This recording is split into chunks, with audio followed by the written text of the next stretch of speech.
밤에 함께 나누실 하나님 말씀은 마가복음 6장 21절부터 29절까지 말씀입니다. 마가복음 6장 21절부터 29절까지 말씀입니다.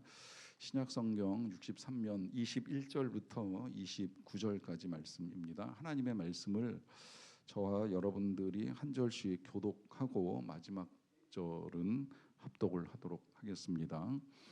마침 기회가 좋은 날이 왔으니 곧 헤롯이 자기 생일에 대신들과 천부장들과 갈릴리의 귀인들로 더불어 잔치할세. 헤로디아의 딸이 친히 들어와 춤을 추어 헤롯과 그와 함께 앉은 자들을 기쁘게 한지라. 왕이 그 소녀에게 이르되 무엇이든지 네가 원하는 것을 내게 구하라 내가 주리라 하고, 또 맹세하기를 무엇이든지 네가 내게 구하면 내 나라의 절반까지라도 주리라 하거늘. 그가 나가서 그 어머니에게 말하되 내가 무엇을 구하리이까? 그 어머니가 이르되 세례 요한의 머리를 구하라 하니, 그가 곧 왕에게 급히 들어가 구하여 이르되 세례 요한의 머리를 소반에 얹어 곧 내게 주기를 원하옵나이다 하니, 왕이 심히 금심하나 자기가 맹세한 것과 그 앉은 자들로 인하여 그를 거절할 수 없는지라. 왕이 곧 시병 하나를 보내어 요한의 머리를 가져오라 명하니 그 사람이 나가 옥에서 요한을 목베어 그 머리를 소반에 얹어다가 소녀에게 주니 소녀가 이것을 그 어머니에게 주니라. 같이 읽습니다. 요한의 요한의 제자들이 제자들이 듣고 듣고 와서 와서 시체를 시체를 가져다가 가져다가 장사하니라. 장사하니라. 아멘. 몇 개월 전에 제가 이 자리에서 여러분들하고 이 밸런스 게임이라고 하는 거 소개했던 거 기억 나시죠? 둘 중에 하나 갈등하기 쉬운 상황 속에 이 선택을 하라 하는 거 이제 몇 가지 예를 제가 들어드렸는데, 요새 이 밸런스 게임이 이 기독 청년들 사이에서도 이제 자주 진행되고 있는 것 같아요. 그래서 오늘 여기 청년들 많은데 진짜 좀 물어보고 싶네. 한번 예를 들어서 답을 좀 한번 해봐요. 내가 만나고 싶은 남자 청년이 첫째, 전과 있는 총리 요셉, 바람기 많은 왕 다윗. 1번, 2번? 1번 손 들어봐요. 청년 중에. 다 싫대. 2번 손 들어봐요. 그러면 왜 손을 못 들지? 둘 다 싫은가? 이쪽도 저쪽도 다 싫은가? 청년 중엔 대부분 1번 많이 손드는 것 같아요. 전과가 있어도 요셉이 낫지 그러는데 의외로 또 2번을 선택하는 청년도 있어요. 그놈의 바람기는 제가 잡지요 뭐까짓 거 이러면서 기왕이면 다윗이 더 낫지 않나 뭐 원래 또 이 사람에 따라 뭐 요셉 좋아하는 사람도 있고 다윗 좋아하는 사람도 있는데 그렇게 답을 하기도 하더라고요. 하나 더 풀어보세요. 우리 청년들, 뭐 청년들 아니라 뭐 이 어르신들도 한번 나는 어느 쪽인가 한번 생각해 보세요. 주말에 교회 봉사로 무지하게 바쁜 열심 그리스도인, 교회 주일에 간신히 가는 날라리 썬데이 크리스찬, 어느 쪽? 1번, 2번? 몇 번이요? 1번. 자신 있게 1번. 그 데이트는 평일하면 되니까. 그렇죠? 그럴 수 있어요. 자, 이제 조금 더 어려운 문제 내볼게요. 이제 이건 이제 여기 뭐 성인들도 한번 대답을 해보셔야 돼요. 나는 어느 쪽이 더 난가? 모든 걸 내 맘대로 좌지우지하고 흔들 수 있는 권력자. 그 정도의 힘 하나도 없고 그저 그냥 올곧게 하나님의 뜻을 따라 살아가려고 하는 사역자, 설교자? 어느 쪽이시겠습니까? 1번? 2번? 어이. 자, 좋습니다. 그러면 제가 이제 조금 더 어려운 문제를 내드릴 테니까 이제 이것도 한번 잘 듣고 한번 생각을 좀 해보세요. 제가 그 얼마 전에 이제 오랫동안 알고 지낸 이 목사님 부부의 소식을 이제 듣게 됐어요. 뭐 저희 부부하고 같이 이제 한 교회를 섬기기도 했으니까 이제 사모들끼리도 연락이 잘 되고 해가지고 이 목사님 소식이 궁금해서 이제 연락을 하게 됐는데, 그 목사님이 이제 몇 년 전에 그 아들이 결혼을 했어요. 결혼을 하고 이제 그 결혼식 끝나고 조금 이제 이 정리가 된 다음에 이제 밥을 사겠다 그래가지고서 같이 만나가지고 밥 먹고 이야기를 나눌 기회가 있었어요. 얘기를 나누는데 좀 뜻밖의 이야기를 들은 거예요. 밥 먹고 이야기를 나누려고 시작을 하는데 제일 먼저 하는 말이 이제 이런 말을 하더라고요.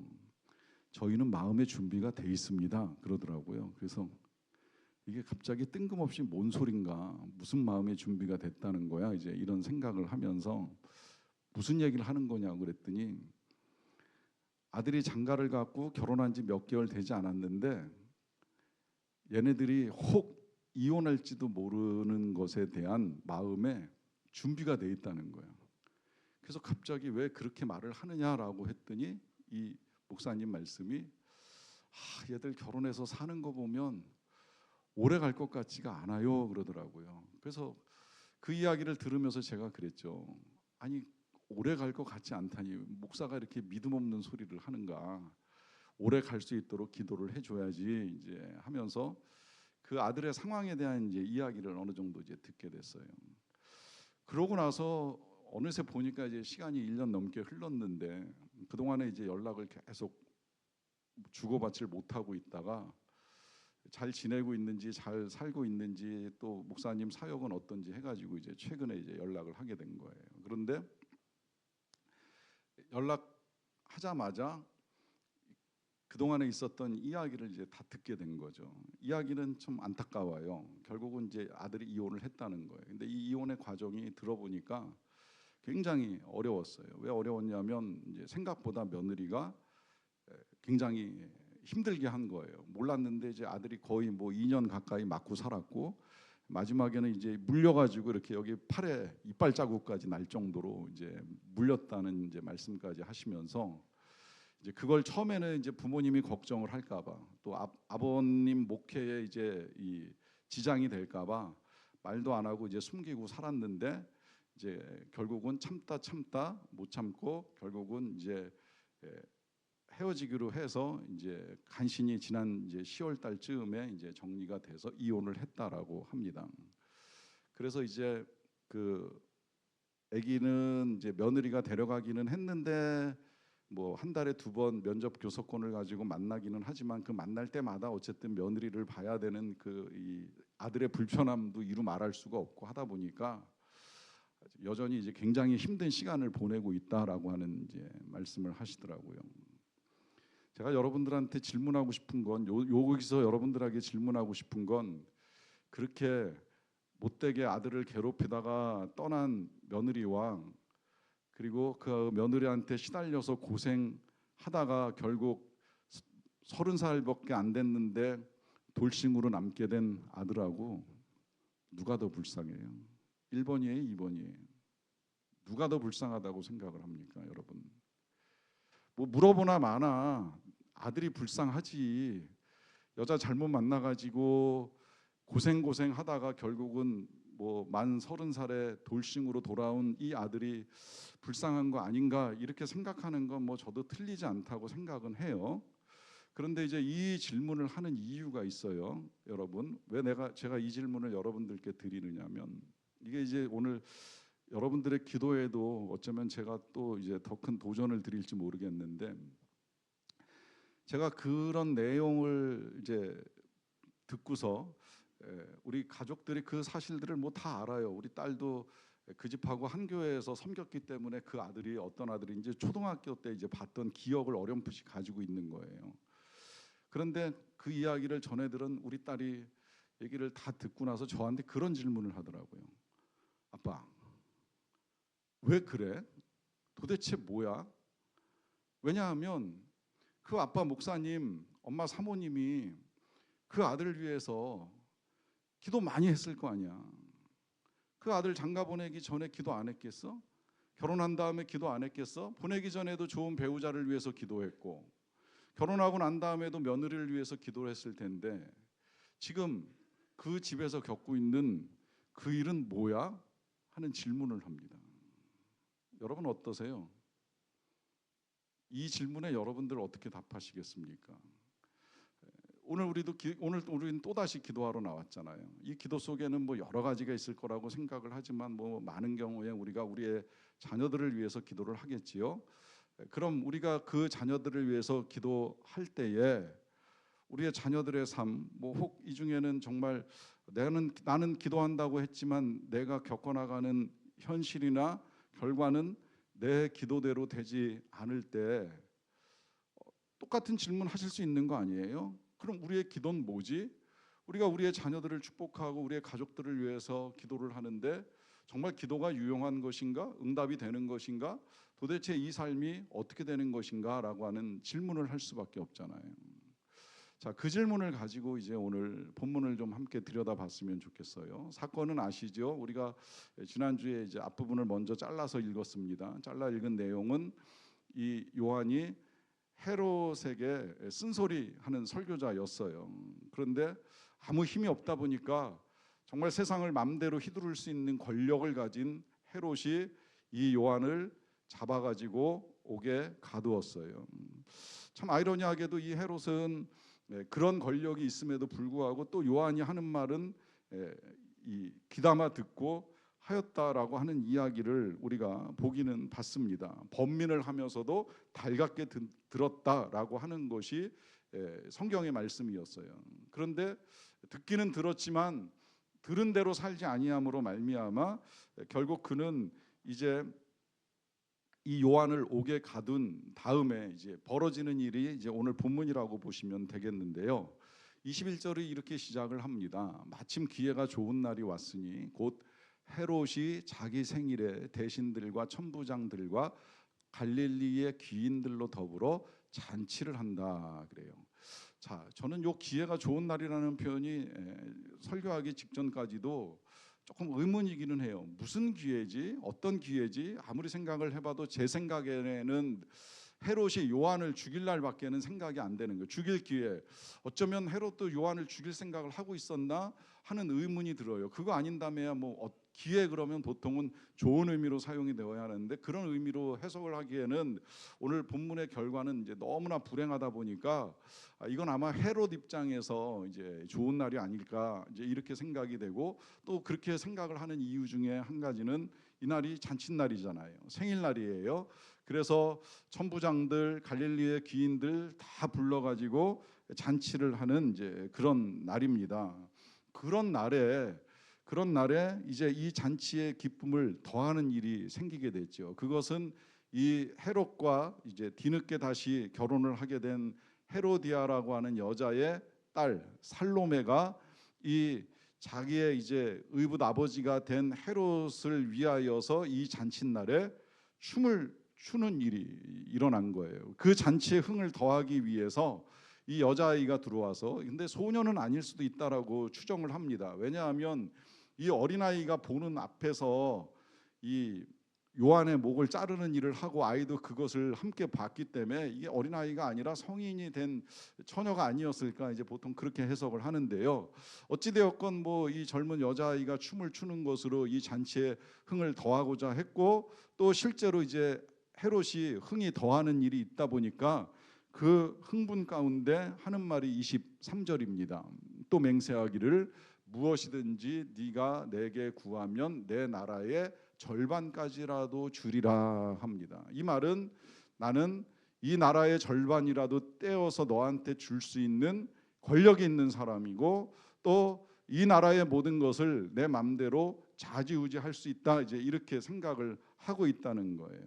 문제는 사실이 아니라는 거죠.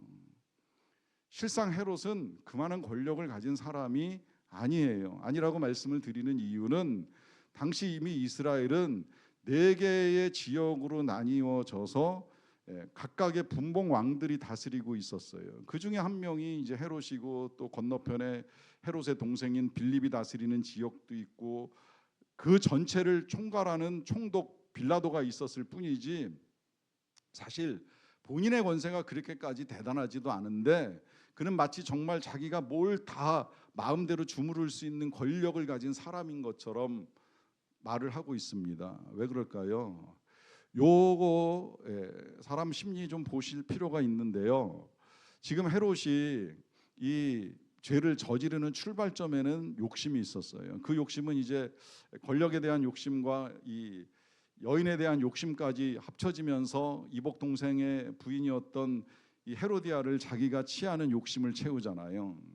여러분, 이 욕심을 채울 때 채우기 전이든 채운 다음이든 그 다음에 이제 나타나는 현상이 한 가지가 지금 바로 이런 모습입니다. 그건 허세가 더해진다는 거예요. 인간의 욕심이라고 하는 게 자신의 욕심을 채우거나 자신을 좀 더 과장하고 드러내고 높이기 위해서, 특히 이제 자기가 대단한 사람인 것처럼 보이려고 하는 그 욕심이 이제 해결되지 않으면 그걸 해결할 방법으로 취하는 방식 중에 하나가 지금 자신을 과대 포장해서 다른 사람들한테 드러낸다는 거예요. 근데 그 드러낼 때 이제 하는 표현 중에 하나가 지금 이런 표현, 내가 나라의 절반까지라도 주리라 라고 하면서 뭘 해요? 맹세를 합니다. 맹세를. 요 맹세, 예수님이 이 맹세에 대해서 어떻게 가르쳐 주셨는지 정확하게 아시죠? 절대 뭐 하지 말라 그랬어요? 맹세하지 말라.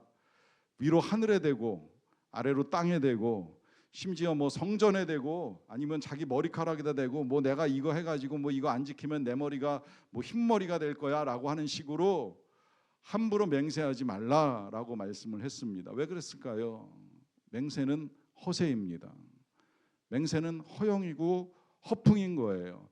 내가 그렇게까지 할 수 있다라고 자신을 높이거나 드러내고 싶을 때 맹세하는 거예요. 안타깝게도 저도 이 맹세 많이 들어봤어요. 제가 교회를 위해서 죽도록 헌신하겠습니다. 뭐 뼈를 묻겠습니다. 충성을 다하겠습니다. 사실은 저한테 그런 말씀 하실 필요가 없거든요. 제가 그런 말을 들어야 되는 사람도 아니고 그런 맹세를 굳이 뭐하러 하는 거예요. 그런 마음 있으면 그 마음으로 그냥 정말 그렇게 평생 섬기시면 돼요. 그런데 인간의 삶이라는 게 사실 그렇게 되기가 쉽지 않거든요. 어느 한순간 정말 마음이 끓어올라서 주님을 위해서나 교회를 위해서나 내 목숨을 내어줄 것처럼 그럴 때가 있기는 하지만 실상 그렇게 살아가는 삶이 많지는 않잖아요. 아무리 헌신하고 충성한다고 해도 내가 죽을 지경 되고 내가 뭔가 위협이 생기거나 두려운 일이 닥치면 한 걸음 뒤로 빼고 물러서는 게 우리 모습이잖아요. 그러면 그 앞에 맹세, 헌신의 서약들 실은 다 거짓말이 될 수도 있다는 거예요. 그러니까 예수님이 절대 무엇을 향하여서도 맹세하지 말고 그냥 옳다, 그러다, 예, 아니요, 이 정도 답이면 충분하다고까지 가르쳐 줬어요. 안타깝게도 이 헤롯은 그것도 무슨 하나님께도 아니고 또 모여있는 통치자들이나 혹은 백성들께도 아니고 이 여자아이에게 맹세를 하고 있는 거예요. 뭐든지 달라는 대로 다 줄게 라고 말을 합니다. 그러다 보니까 이제 이 여자아이가 고민이 좀 생긴 것 같아요. 그럼 뭘 달라고 해야 되지? 이제 고민하다가 자기가 뭔가 말하기가 곤란하니까 어머니하고 잠깐 의논을 했죠. 뭘 달라 그러는 게 좋을까요? 뭐 눈짓을 했던 말로 했던 간에 이제 이 입장에서는 기왕이면 엄마랑 같이 의논해서 좋은 걸 좀 달라 그래야 되겠다라고 이제 생각을 한 것 같아요. 그런데 문제는 이 엄마가 요구한 게 뭐예요? 요한의 머리를 달라 해라 요청을 한 거예요. 이게 정말 참 끔찍한 요청인 거예요. 사람의 머리를 잘라서 달라. 이게 그 누구랄지라도 뭐 이 요한 아니라 누구의 머리라고 할지라도 이 잔치 자리에서 머리를 달라라고 하는 건 절대 쉬운 일은 아닌데 이걸 달라고 하는 여자는 이게 그냥 단순히 대단히 독하다 이렇게 볼 일이 아닌 거죠. 왜 여자가 지금 이 왕한테 자기 딸을 시켜가지고 요한의 머리를 달라고 했을까요? 이것도 우리가 조금 눈여겨보셔야 될 필요가 있어요. 그것은 이 요한에 대한 미움이 정리가 안 된 거예요. 그리고 정리 안 된 미움은 언제든 힘과 권력이 합쳐지면 누구라도 이런 일을 저지를 가능성은 있다는 거예요. 그래서 우리가 이 미움의 감정, 미움의 마음을 빨리 털어내지 아니하면 묵상하면 묵상할수록 미움은 커지지 해소되지 않아요. 왜 자꾸 용서를 말하는지 아세요? 용서를 빨리 하지 않으면 시간 지난다고 용서될 것 같아요? 절대 그렇지 않아요. 시간 지나면 묵상이 커지면서 미움도 같이 커지고 그 미움이 커졌을 때 요런 힘 주어지면 누구라도 이 헤로디아 같은 일은 저지를 수 있는 거예요. 우리가 안 그럴 것 같아요? 힘이 없어서 안 그럴 것 같다고 생각을 하는 거예요. 힘만 주어지면, 세상을 주무를 수 있는 힘만 주어지면 누구라도 그 인간만큼은 절대 내 눈앞에서 나타나지 못하게 하고 싶다는 생각을 하고 살아가는 게 우리의 실체인 거예요. 그 기회를 헤로디아가 잡았어요. 그래서 딸을 시켜가지고 요한을 달라고 하는 요청을 한 거죠. 이게 이제 헤롯에게 굉장히 난감한 일이 됐습니다. 그러니까 헤롯이 보이는 반응이 이제 26절인데요. 왕이 심히 근심하나 자기가 맹세한 것과 그 앉은 자들로 인하여 그를 거절할 수 없는지라 합니다. 자, 근심을 합니다. 왜 근심을 하겠어요? 사람 죽이는 거 절대 쉬운 일 아니잖아요. 더구나 요한을 죽인다. 이 요한이 자기들한테 쓴소리를 하기는 했지만 그래도 이 이스라엘 백성들에게 있어서는 굉장한 선지자로 지금 존경과 추앙을 받고 있는데 이런 사람의 목을 베서 지금 내놓는다? 이게 절대 쉬운 일이 아닌 거잖아요. 그런데 문제는 뭐예요? 자기가 맹세한 거, 이게 이제 이 헤롯의 발목을 붙잡는 거죠. 그와 더불어서 그 앉을 자들, 이 앉은 자들 누군지 우리가 읽어봤지요. 이 앉은 자들이 지금 천부장들하고 나라를 다스리는 신하들입니다. 귀인들이에요. 이 사람들 보니까 여기서 이제 근심하고 갈등을 할 수밖에 없는 거예요. 자, 여기서 이제 우리가 또 하나 오늘 이제 헤롯의 양심이 망가지는 3단계를 본 거예요. 첫째는 욕심, 둘째는 허세, 셋째는 뭐예요? 사람들을 보는 거예요. 이 상황에서 마지막으로 한 번만 더 하나님, 제가 이 상황에서 어떻게 해야 됩니까? 라고 하는 질문을 하고 답을 들을 수만 있으면 이 끔찍한 일이 저질러지지 않는 거예요. 그런데 이 헤롯은 하나님보다 지금 자기 앞에 있는 사람들이 더 중요했던 거예요. 실은 중요한 건 그 사람들이 아니라 그 사람들에 의해서 평가를 받게 될 자기 자신의 체면이 더 중요했던 거예요. 명분은 그래요. 내가 맹세하고 내가 약속을 했으니까 내가 이걸 지켜야지, 내가 약속을 잘 지키는 왕으로 이 사람들의 신뢰를 얻을 것이다. 여러분 착각하지 마세요. 그 사람들이 왕을 신뢰할 것 같아요? 요한같이 귀한 사람의 목을 자른 왕을 신뢰하는 신하는 없습니다. 그렇게 귀한 사람을 죽일 수 있다면 나도 언제 저 사람의 손에 의해서 죽을지 모른다라고 하는 두려움을 갖게 되는 거죠. 이 사람들은 착각을 하는 거예요. 내가 이 사람들한테 잘 보여야 되지 않을까라고 하는 이 착각 속에 자기 자신을 높이기 위해서 끝내 하나님의 뜻을 따르지 아니하고 자기가 맹세했던 잘못된 생각을 따라갑니다. 그러다 보니까 오늘 이 귀한 요한이 한 여인의 춤값으로 목숨이 날아가는 불행을 겪게 돼요. 자, 여기서 다시 한번 제가 여러분들께 질문을 드리는 거예요. 누가 불쌍합니까? 세상을 주무르는 권력을 가지고 자기 맘대로 하다가 요한을 죽인 헤롯이 불쌍합니까? 아니면 하나님의 뜻을 명확하게 전하다가 한 여자아이의 춤의 대가로 목숨을 잃게 되는 세례 요한이 불쌍합니까? 누가 더 불쌍할 것 같아요? 잘 생각하셔야 돼요.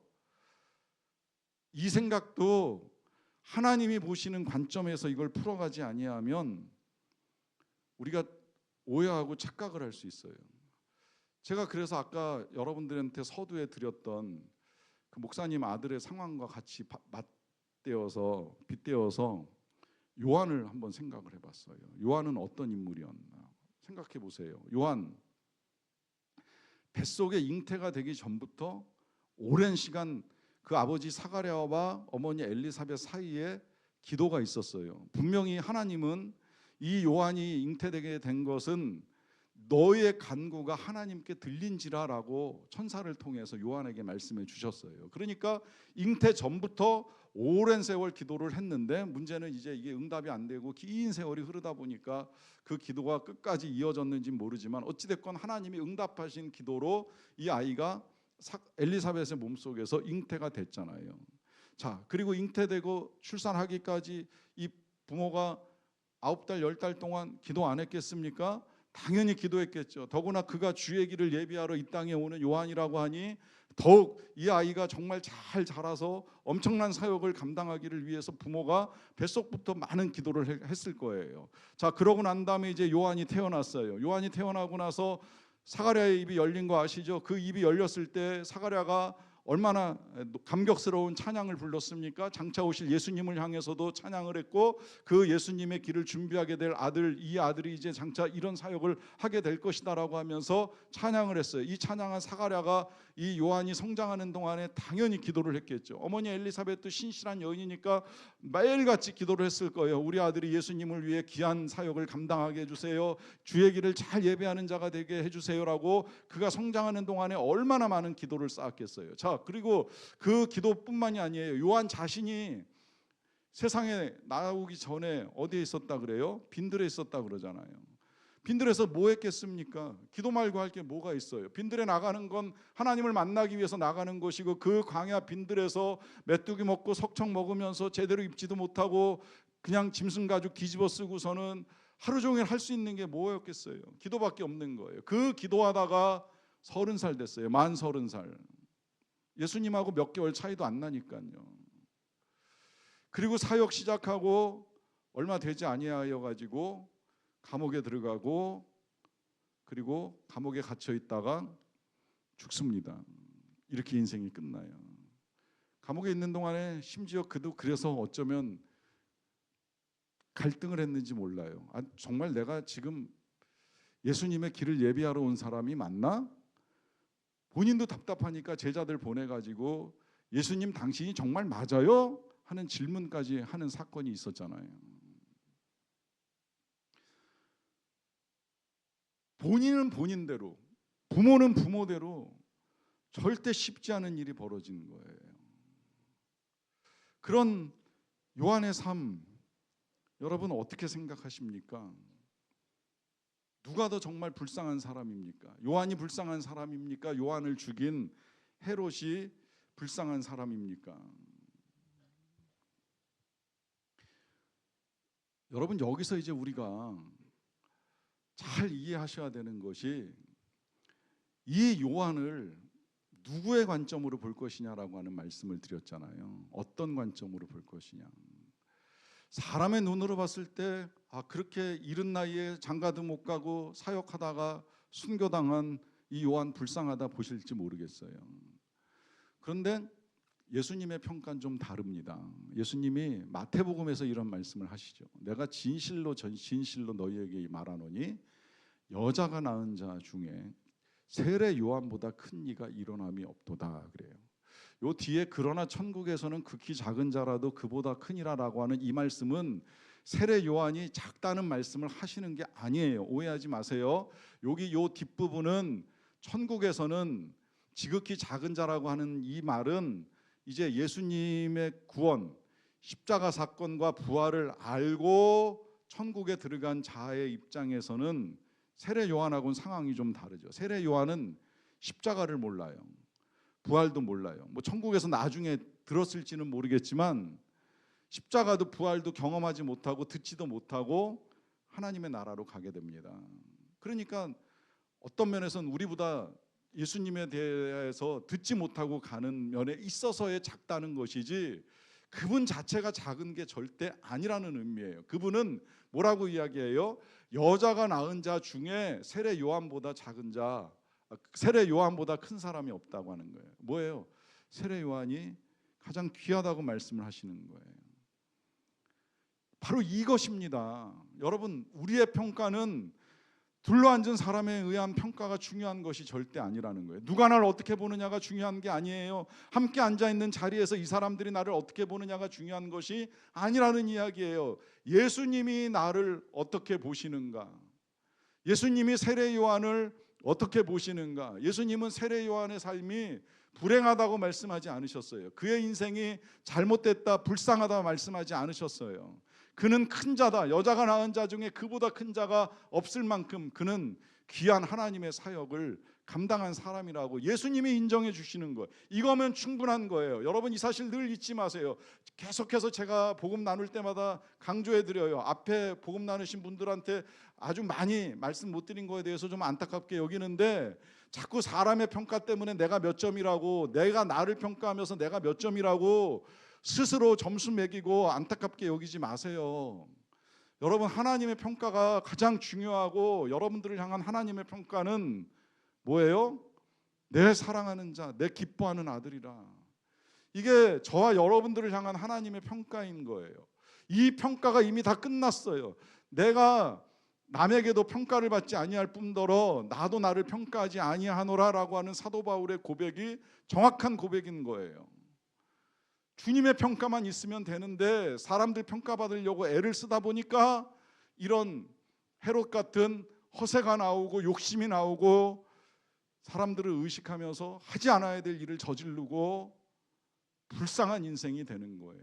진짜 불쌍한 사람은 바로 이 사람이 되는 거예요. 얼마나 불쌍해요.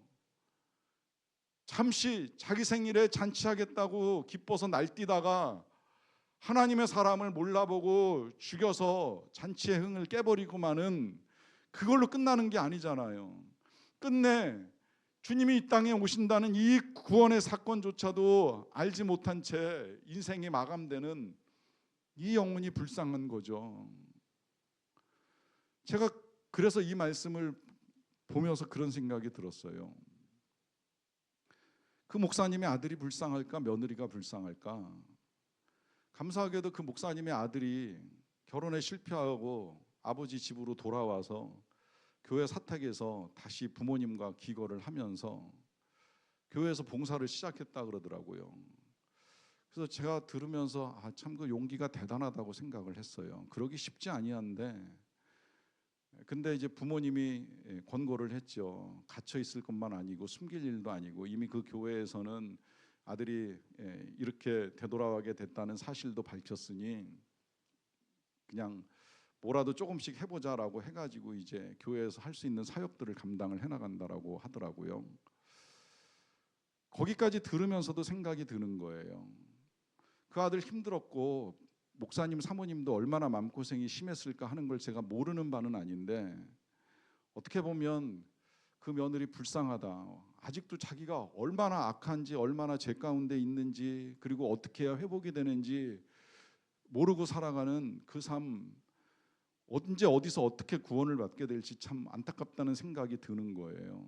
자, 그러면 여러분, 제가 그 목사님이나 아들에 대한 긍휼과 자비가 없어서 이런 말씀을 드리는 것이 절대 아닙니다. 여러분, 우리의 삶에는 지금 당장에 우리가 겪어나가는 일만 가지고 평가할 수 없는 일들이 너무나 많다는 거예요. 최근에 제가 그런 이야기도 들었어요. 제 지인 중에 연세가 좀 드시기는 하셨는데, 오래전에 이분도 아주 사나운 부인을 만나가지고 아들, 딸 둘 낳고 살다가 결국은 이제 살지 못해서 이혼을 했어요. 그래서 아들, 딸까지 이 부인이 안 보여준다고 데리고 가가지고 혼자 혈혈단신으로 이제 외롭게 살았어요. 그때만 하더라도 뭐 지금같이 무슨 면접 교섭권 이런 것도 없고 그냥 한쪽에서 일방적으로 안 보여주면 못 만나는 거잖아요. 그러니까 자식들 얼굴도 한번 제대로 못 보고 외롭게 이제 수년의 세월을 보냈습니다. 그랬는데 이분이 재혼을 했어요. 어떻게 이제 누구의 소개로 그 결혼 안 한 여자를 만나가지고 다시 이제 장가를 가게 된 거예요. 근데 그 결혼한 여자분이 처녀지만 사업을 이제 잘하는 분이어가지고 그냥 뭐 아주 뭐 재벌은 아니어도 그냥 그래도 뭐 집 한 채에다가 이제 뭐 약간의 사업장 뭐 이제 그 재산 어느 정도 가지고 있는 정도로 이 그 경제적 뒷받침이 되는 이제 여자를 만나가지고 두 분이 십수년 동안을 이제 잘 살았어요. 그리고 소식을 들을 때마다 뭐 아무 탈 없이 이제 뭐 행복하게 워낙 잘 사시는 모습을 이제 보고 듣는 것도 이제 되게 감사한 일이었었죠. 그런데 몇 년 전에 그 부인이 또 세상을 떠난 거예요. 그래가지고 이제 환갑이 지나고 70이 넘어갈 때쯤 될 때에 이제 다시 또 이제 호래비가 된 거예요. 자, 여기까지만 보면 행복한 거예요, 불행한 거예요? 자, 여기까지도 이제 행복하다 불행하다 말하기가 쉽지 아니한데 최근에 들려온 소식, 처음에는 그 부인, 그래도 재혼해 가지고 행복하게 잘 살아보려고 애썼던 그 부인하고 정말 잘 살다가 갑자기 이 부인이 이 남편을 놔두고 먼저 이제 천국을 가버리고 나니까 남게 된 이 할아버지가 굉장히 불행한 인생처럼 보였지요. 그런데 감사하게 이제 부인이 남겨준 그 집 한 칸과 연금과 이제 이 재산 이제 어느 정도를 가지고 남은 생애를 사는 데는 큰 지장이 없었는데 최근에 그런 이야기를 들었어요. 그 사는 그 이제 마을에 그 아파트죠. 아파트에서 같은 동인지 같은 단지인지는 모르겠는데 이 할아버지를 좋아하는 할머니가 매일같이 와서 청소해주고 빨래해주고 밥해주고 김치 담가놔주고 아침에 출근해서 저녁에 퇴근하고 아침에 출근해서 저녁에 퇴근하고 너무 잘 섬기더라는 거예요. 근데 그러다 말겠지 그랬는데 안 멈추고 계속 지금까지도 그러하신다 하는 이야기를 들었습니다. 그 이야기를 제 아내가 듣더니 그러더라고요. 그분이 위너네. 여러분 잘 생각해 보세요. 처음에 그 사나운 여자 만나서 이혼할 때 얼마나 힘들었겠습니까? 결혼하고 행복하다 싶었더니 부인이 세상을 떠날 때 얼마나 슬펐겠습니까? 근데 지금 한없이 행복하세요. 또 어떻게 될지는 앞으로 알 수 없지만 여러분 우리의 인생 딱 요 시점의 불행, 요 시점의 슬픔만 가지고 그동안에 내 기도는 어디 갔지? 난 열심히 기도했는데 뭐가 응답이 된 거지? 여러분 말씀하지 마세요. 아직 모르는 거예요. 누가 진짜 승자일지 누가 진짜 패자일지 어찌 알겠습니까? 지금 겉모습으로 보면 요한이 패자잖아요.